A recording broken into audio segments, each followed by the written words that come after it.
Good Morning Business, la pépite d'Anthony.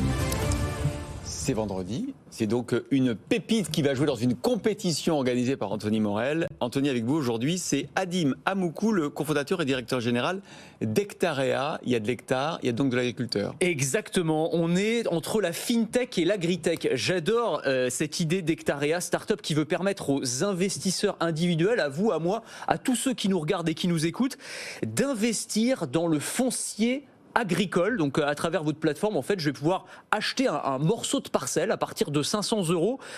Qu'est-ce que j'ai pour 500 € et surtout en quoi ça va aider les agriculteurs? Alors oui, effectivement, Hectarea est une plateforme qui permet aux particuliers d'investir et de placer leur épargne dans le foncier agricole. Vous voulez, nous avons créé Hectarea avec l'ambition de reconnecter les particuliers avec les agriculteurs qui les nourrissent. Et ça passe par un modèle économique qui est viable pour les deux parties.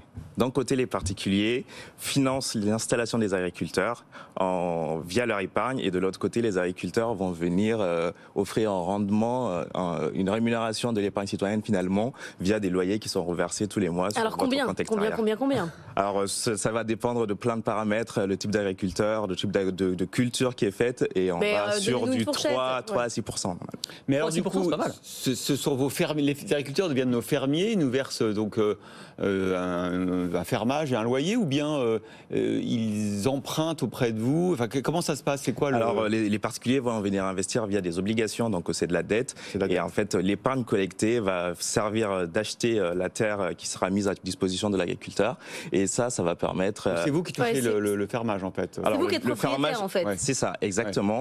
Ouais. C'est une foncière qui est créée et qui émet des émissions, qui fait une émission obligataire. Une foncière classique, qui fait une émission obligataire. Et en fait, tous les fermages sont distribués directement aux particuliers, aux épargnants sur la plateforme. Ah oui, donc c'est une obligation avec un revenu pas fixe, mais qui est corrélé au fermage, en fait. Tout à fait. Ah oui, c'est une sorte de dividende. Ça fait un peu penser au modèle. Ouais. Vous savez, on avait reçu Brix, par exemple, dans l'immobilier, où on peut acheter des morceaux d'immeubles et d'appartements à partir de 10 €. C'est un petit peu le même modèle économique. Complètement, on est vraiment dans ce schéma-là d'immobilier fractionné, avec le côté je veux avoir plus d'impact, plus de sens, investir en fonction de mes valeurs, et là, avec les agriculteurs qui nous nourrissent. Si on se place du côté des agriculteurs, ça répond à quel problème? On a beaucoup parlé du problème de la transmission ces derniers temps, c'est-à-dire tous ces agriculteurs, j'ai plus le chiffre exact en tête, je crois que c'est la moitié des agriculteurs qui vont partir à la retraite d'ici 2030, c'est ça, dans les 10 ans qui viennent. Pour certains, on ne sait pas si leurs enfants reprendront l'exploitation, parce qu'il y a énormément de doutes. Ça répond à cette question-là, c'est-à-dire qu'il y a aussi ce problème du foncier qui coûte très cher. Il n'y a plus d'accès au foncier, en fait. On est vraiment en plein dedans de cet enjeu de renouvellement générationnel. Et l'idée, c'est d'un acteur avec Hectarea de venir faciliter l'installation des nouveaux repreneurs.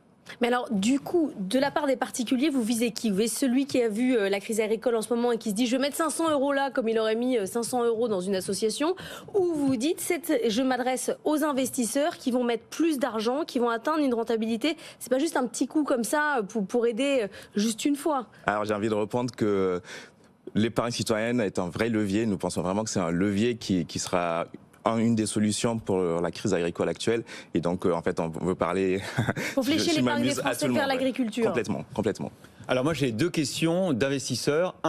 Quel est le risque? Effectivement, par exemple, si vous ne louez pas les terres parce que l'agriculteur est parti à la retraite et que personne n'a repris les terrains, qu'est-ce que ça devient?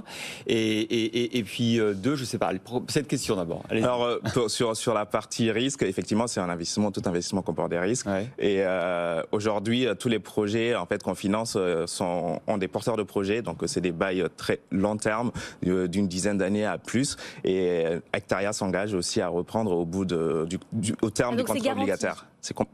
Mon rendement est garanti. Christophe le disait, s'il n'y a personne, c'est pas grave. Alors le rendement est garanti sur les fermages à partir du moment où l'agriculteur paye son loyer, effectivement. Ouais. Oui. Non, mais ça, parce que s'il y a des mauvaises récoltes, par exemple, est-ce que ça peut avoir un impact aussi? On est vraiment dans un investissement sur la terre. Donc aujourd'hui, il y a des solutions d'investissement dans le monde agricole qui existent où vous investissez au capital de l'exploitation agricole. Là, donc, là, c'est dans la terre. Donc, il y a un risque on va dire, si potentiellement l'agriculteur il part de versement de loyer, mais effectivement, votre obligation est indexée à la terre. Donc, mais est-ce qu'elle est indexée en place une garantie hypothécaire? Certains agriculteurs, ou c'est globalement sur l'ensemble du portefeuille? Non, c'est vraiment projet par projet. Donc, on sait la parcelle sur laquelle on investit. Est-ce que je peux retirer mon argent quand je veux? Non, c'est une obligation, donc à un terme, Et est-ce selon le qu'elle n'est contrat pas cotée, obligataire. évidemment, dans l'intervalle? Non. L'idée, c'est de ramener le capitaux au monde réel. Moi, j'avais une question presque plus sur la philosophie du projet. C'est-à-dire que là, j'ai l'impression, le problème que j'y vois, c'est on dépossède finalement l'agriculteur de la terre. C'est-à-dire que l'agriculteur, il y a un lien, j'allais dire, presque sacré et historique entre l'agriculteur et la propriété foncière. Enfin, je veux dire, quand vous lisez tous les bouquins... J'entends. Ouais, mais il y a des fermiers qui n'ont pas leur terre et qui louent. Oui, mais aujourd'hui... En fait, c'est depuis la Seconde Guerre mondiale. Aujourd'hui, on est environ à 60% des terres qui sont déjà en fermage. Ouais. Donc, c'est déjà un modèle. On s'insère finalement dans un modèle qui existe et qui est accepté. C'est moi qui ai une image C'est vous qui êtes ringard. Oui, non, mais c'est vrai. Vous avez convaincu 1600 particuliers Tout à fait. déjà. Nous venons de financer notre premier Avec terrain. des tickets moyens de combien? On est entre 500 et 1500 euros. D'accord. Et votre premier terrain, il est où? Il est en Nouvelle-Aquitaine pour un agriculteur qui va avoir 26 hectares pour faire de la polyculture et convertir ses terres en agriculture biologique. Alors, s'il y a de la plus-value, parce qu'on en parlait avant l'émission, le prix des terres agricoles est très faible en France par rapport à d'autres pays, 10 fois moins que, par exemple, aux Pays-Bas. Oui. Mais du coup, j'ai une obligation, j'ai pas la propriété. Si jamais il y a une culbute, c'est vous qui faites la culbute, c'est pas moi. Non, c'est justement la plus-value à terme. C'est une fois que le terrain est revendu, s'il y a une plus-value, cette plus-value est reversée sur l'obligation. Et donc, du coup, si c'est des obligations, c'est imposé comme des obligations. C'est-à-dire, on touche un loyer, mais on n'est pas imposé, c'est pas du revenu comme Comme dans l'immobilier classique, complètement. On est sur une flat tax à 30%. Ouais.